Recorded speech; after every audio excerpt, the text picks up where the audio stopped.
Hello everyone, আসসালামু আলাইকুম। আমি আজকে আপনাদের সামনে একটা ইউনিক রেসিপি শেয়ার করব।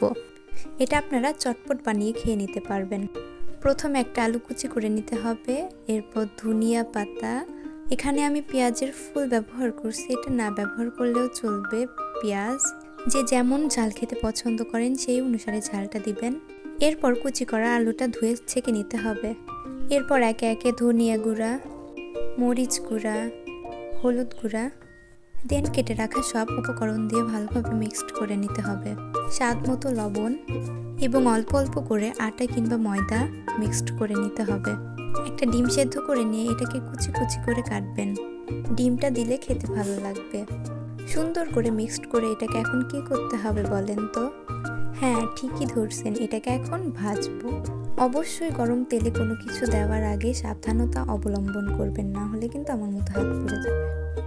এরপর এটাকে সুন্দরভাবে নেড়ে চেড়ে একদম মুচমুচা করে তুলে ফেলবেন।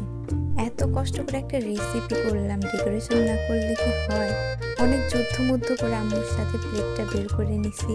আপনারা কিন্তু এটা সস দিয়েও খেতে পারেন, তাহলে অনেক বেশি ভালো লাগবে। সোজা নিয়ে গেলাম আব্বুর কাছে।